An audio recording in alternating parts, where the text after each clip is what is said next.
시청자 여러분 안녕하십니까? 한 주간의 한인사회 주요 소식을 정리해드리는 KBN 뉴스 주간 브리핑입니다. 첫 소식입니다. 도널드 트럼프 행정부의 대대적인 불법 이민 단속으로 체류 신분이 불안정한 한인들의 불안감이 커지고 있는 가운데 서류 미비 한인들뿐 아니라 영주권을 가지고 있는 한인들도 과거 범법 기록 등이 문제가 되면서 속속 추방 조치를 당하고 있는 것으로 나타났습니다. 보도에 김태희 기자입니다. 지난 31일 백악관이 소셜미디어 X를 통해 아동 포르노 소지 혐의로 애틀랜타에서 체포했다고 발표했던 한인 임모 씨가 14일 이민재판 법정에서 최종적으로 추방 확정 판결을 받았습니다. 백악관은 당초 불법 체류자 임모 씨를 체포했다고 발표했지만 임 씨는 불체자가 아닌 영주권자였던 것으로 밝혀졌습니다. 애틀랜타 총영사관은 14일 조지아주 스튜어트 이민구치소에 수감돼 있던 임 씨가 재판에서 플라워 브랜치 소재 자택 등 미국의 재산 정리를 위해 자진 출국을 원했으나 판사에 의해 거절당했고, 이에 임 씨가 즉시 추방 명령을 요청해 추방 확정 판결을 받았다고 밝혔습니다. 임 씨는 지난 2019년 조지아주 귀넷 카운티에서 아동 포르노 소지 혐의로 체포돼 팬데믹 시기가 지난 2022년 법원에 의해 징역 5년과 보호관찰 20년형을 선고받았습니다.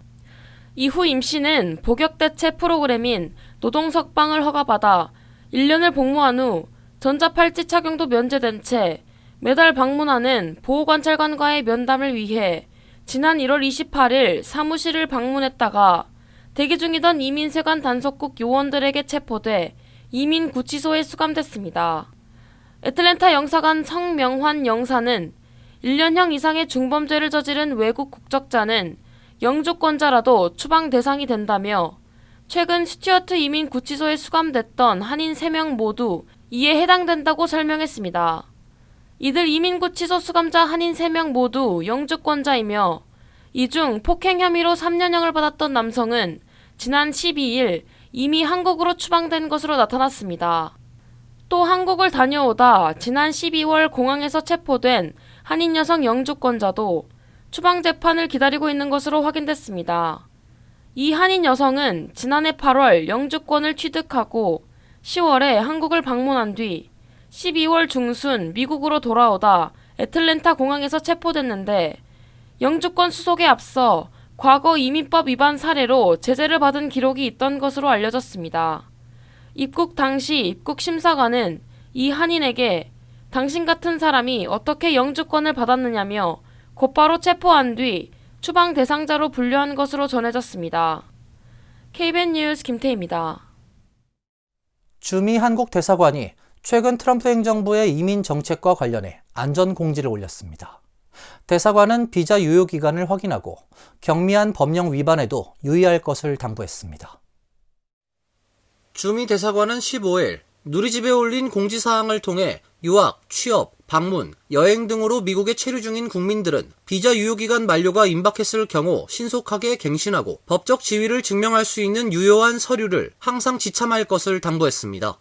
또 미국 내 불법 이민자 단속 활동이 범법 행위 경력 여부에 중점을 두고 이루어지고 있는 만큼 합법적으로 미국에 체류하고 있더라도 법령 위반으로 체류 자격이 취소되는 상황이 발생하지 않게 각별히 유의할 것을 당부했습니다.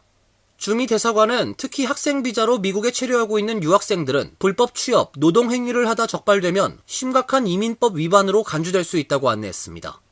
이어 우리 국민은 체포 구금 시 한국 영사 접견권이 있으며 원하는 경우 당국의 영사 접견을 요청할 수 있다며 체포 구금으로 조력이 필요한 경우 해당 지역 관할 총영사관 출장소로 연락을 취하도록 요청해달라고 밝혔습니다.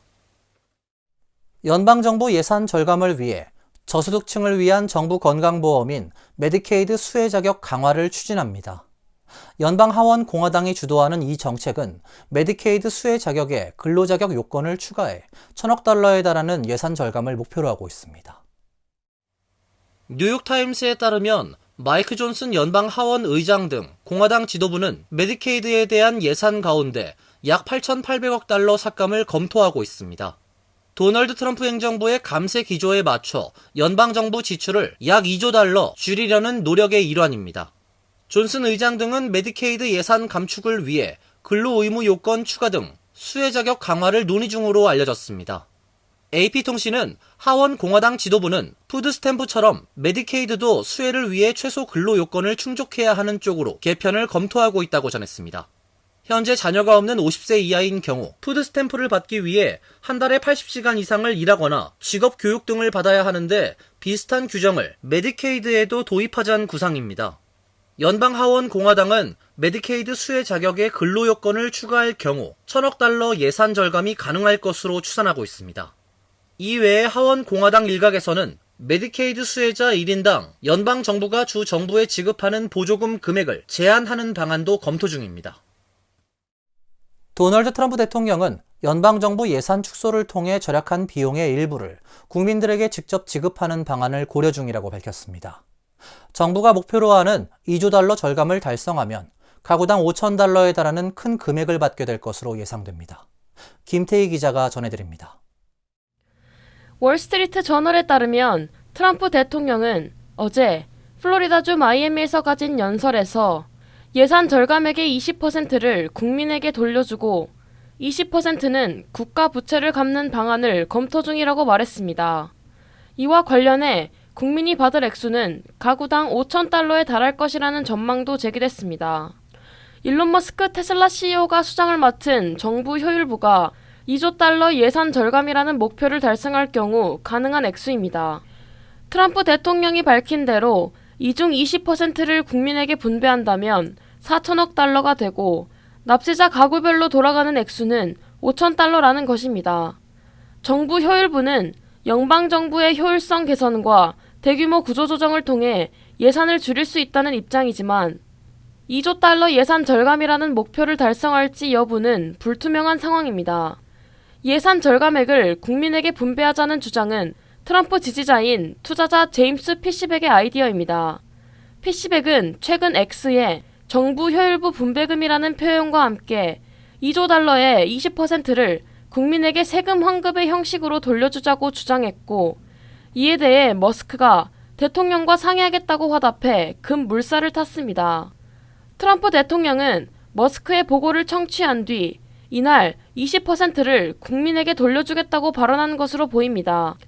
트럼프 대통령은 이날 연설 현장에서 앞줄에 앉아있던 머스크를 가리키면서 매우 높은 지능지수를 가진 사람이라며 결점도 있지만 많지는 않다라고 소개했습니다.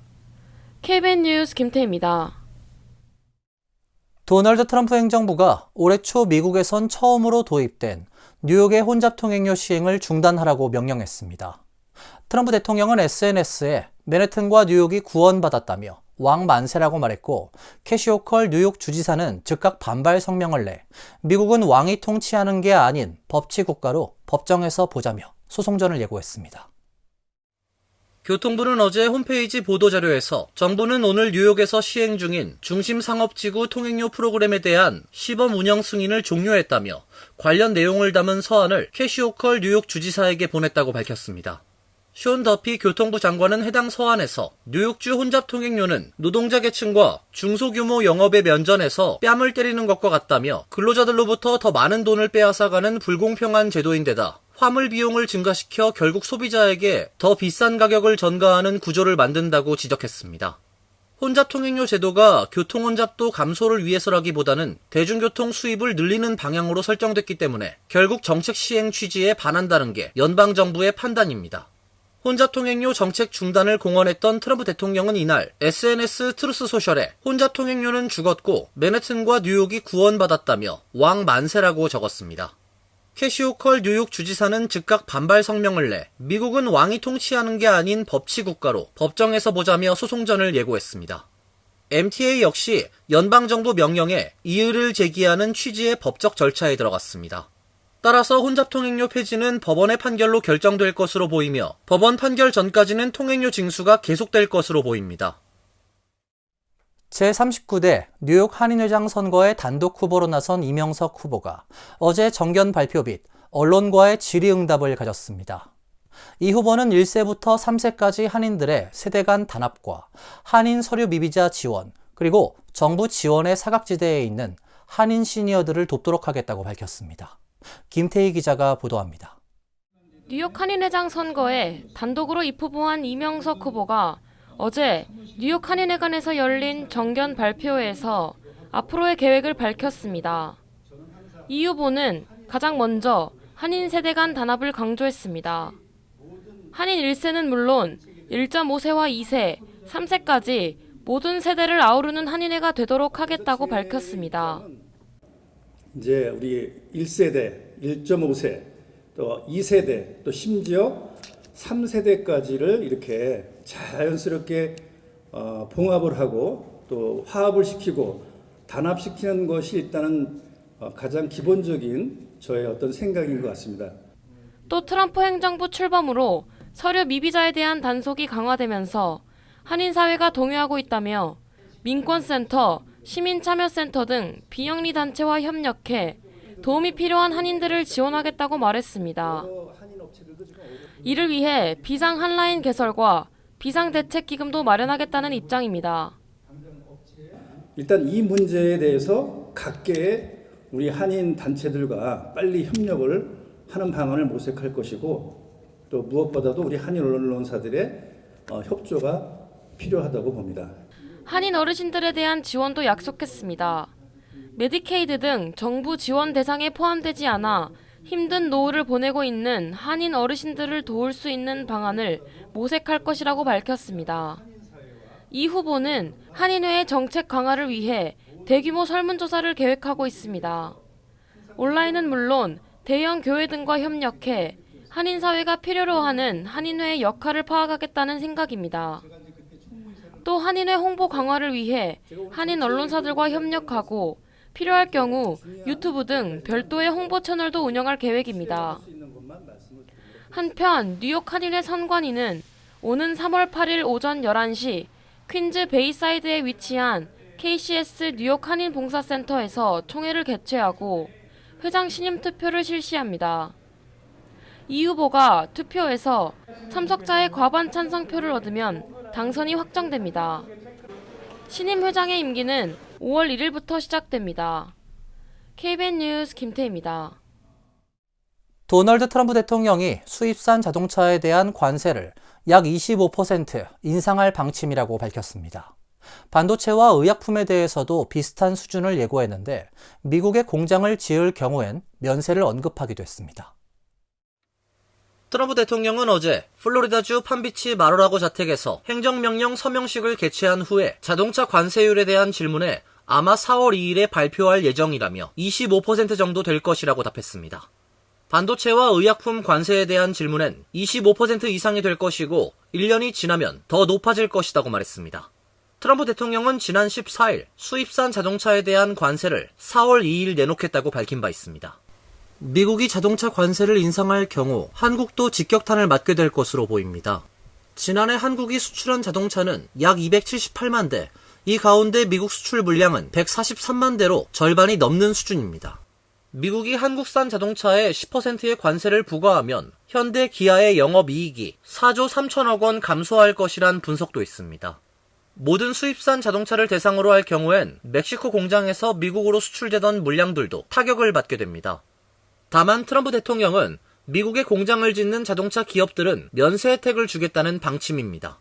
트럼프 대통령은 우린 그들에게 시간을 주려 한다면서 미국으로 들어오면서 이곳에 공장을 짓는 계획이 있다면 관세가 없다. 그들에게 기회를 주길 원한다고 설명했습니다. 구체적으로 국가별로 관세를 면제할지 기업별로 혜택을 줄지는 아직 명확하지 않습니다. EBT카드 스키밍 사기 피해자들이 끊이질 않고 있습니다. 지난해 9월 종료된 EBT카드 사기 피해자 보상 지원을 재개하는 법안이 연방의회에서 다시 추진됩니다. EBT카드의 보안을 강화하는 내용도 포함됐습니다. 그레이스 맥 연방 하원 의원은 지난 14일 퀸즈 국립도서관 플러싱 분원에서 기자회견을 갖고 지난해 9월 EBT카드 스키밍 사기 피해 보상 연장안이 임시 지출 법안에 포함됐다가 최종 법안에서 삭제가 되면서 현재 많은 피해자들이 보상을 받지 못하고 있다면서 연방 하원에 곧 EBT카드의 보안을 강화하는 내용이 포함된 피해자 보상 지원안을 발의할 예정이라고 밝혔습니다. 기자회견엔 존 리우 뉴욕주 상원 의원, 샘 버거 뉴욕주 하원 의원, 샌드라 황 뉴욕시 의원 등도 참석해 EBT 카드 스키밍 사기 피해 보상 지원 재개 움직임에 함께 힘을 실었습니다. 존 리우 뉴욕주 상원 의원은 스키밍 사기 피해가 끊이지 않고 있는 원인 중 하나는 EBT 카드가 구식 기술인 마그네틱 스트립을 아직도 사용하고 있기 때문이라며 주 의회에 발의된 카드의 해킹 방지 기능이 있는 IC 칩을 삽입하도록 하는 법안의 조속한 통과를 위해 노력하겠다고 말했습니다. 샌드라 황 뉴욕시 의원실에 따르면 지난해 8에서 12월 동안 퀸즈 플러싱 지역군의 피해자들의 보상 청구 건수가 1,990여 건에 달했습니다. 푸드 스탬프 스키밍 사기 보상은 지난해 12월 20일자로 종료되면서 해당일 이전에 발생한 피해 건에 한해서만 보상 신고 접수가 가능합니다. 연방정부가 각 주별 푸드 스탬프 스키밍 사기 피해자들을 집계하기 시작한 이후로 뉴욕주에서는 11만 8천여 명의 피해자가 보고됐습니다. 이 같은 수치는 타주 대비 피해자가 2배 이상의 규모인 것으로 알려졌습니다. 이상으로 KBN 뉴스 주간 브리핑을 마칩니다. KBN과 함께 즐거운 주말 되시길 바랍니다.